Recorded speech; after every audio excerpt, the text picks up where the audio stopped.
Alright everybody, what is going on, and welcome to the Tacomaholic channel.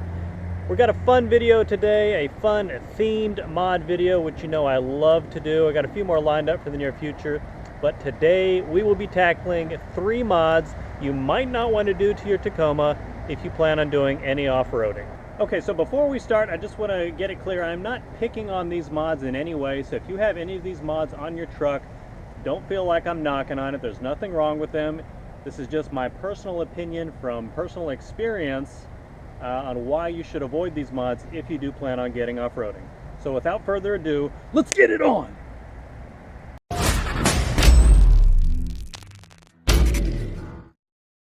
Okay, so we are going to go ahead and start this list in the front of the truck, obviously, and the first mod I'm going to call out is the infamous Bullbar.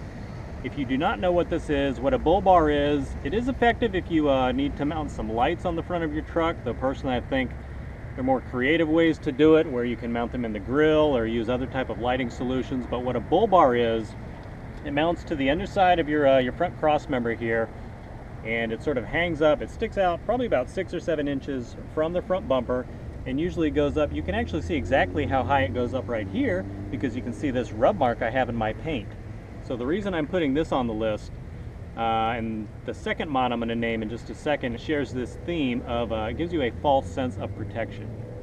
So with the Bullbar sticking out, it pretty much starts, you know, almost the width of the front bumper, and it lips up in the middle, so it's narrower at the top versus the bottom. Waiting for the plane. So I mentioned a false sense of security because unless you are just cruising around the mall parking lot, which I know a lot of you like to do, nothing wrong with it. I've done a fair share of that myself during my day.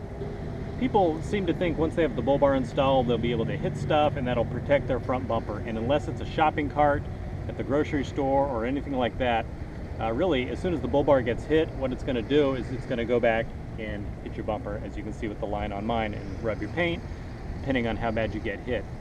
The second reason I'm putting it on the list is, I mentioned before, it sticks out, you know, at least a hand width from your bumper.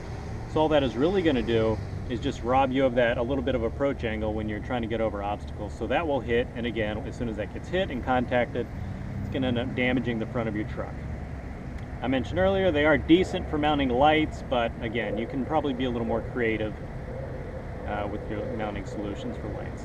Another false sense of security with the Bullbar, a lot of them on the bottom, they have a skid plate in quotation marks. Definitely not a true skid plate, but again, if you don't know that, you might think that's going to protect you against rocks and everything, and very similar to the factory Toyota skid plate that comes on these, it's not going to protect you from anything if you're getting off-road. If you never get off-road and you have a Bullbar, more power to you. If you're just driving around on the road, it is perfectly fine. Okay, for the second mod on this list, we are here at the side of the truck, obviously, and I'm going to call out Nerf Bars, tube steps, running boards, all of those things. Again, if you are never going to leave the pavement, these are perfectly fine, and I know a lot of you may need them. You know, they give you a step up into your truck, especially if it's a lifted truck, or say if you're taking, you know, grandma around. Some people have trouble getting into the truck. This mod is perfectly fine for pavement use. Again, with the false sense of security, like I mentioned with the Bullbar. Nerf bars, people think they can use them as sliders maybe, and it'll protect the underneath. But this is simply not true. All a Nerf bar is really going to end up doing is, first of all, it is going to rob you of ground clearance, because unlike real sliders like you see mine, which bolt directly to the frame and do not hang below the frame, Nerf bars and tube steps actually do hang down to make it easier to give you that first initial step up into the vehicle, which is of course what they're designed for. Again, if you're never leaving the pavement, perfectly fine. And with the false sense of security, having that Nerf bar on there, people think they're going to use them as sliders and it'll protect, but all they're really going to do is get you hung up on stuff. Just looking at them, you might get them damaged if you take them off-road. I would definitely recommend avoiding Nerf bars, tube steps, running boards, whatever you want to call them, if you plan on going off-roading. Okay, and for the last, but certainly not least mod I'm going to mention on my list is the always controversial aftermarket cold air intake for the Toyota Tacoma. I specifically mentioned aftermarket because if you did not already know, the factory intake on a Toyota Tacoma V6 is actually cold air, because you can see it's going from the engine. The filter is actually here in the fender, so it's pulling cooler air I guess technically the definition of a cold air intake is something where you're not getting the hot engine air, hence the cold air part of the title. So with the filter in the fender wall, this is technically a cold air intake. I will be doing a video at some point going over why that is such a controversy, if you did not already know it. Okay, so why is having an aftermarket cold air intake such a bad idea if you plan on going off-roading? There might be some that aren't that bad as long as the filter is still in the fender well, but the ones I'm specifically calling out are the ones where you have the exposed, usually the conical filters right here, like say K&N or something like that. Because look at my engine bay. I mean, if you're going to splash around in mud, the mud and water is going to get everywhere. Everywhere, I guarantee it.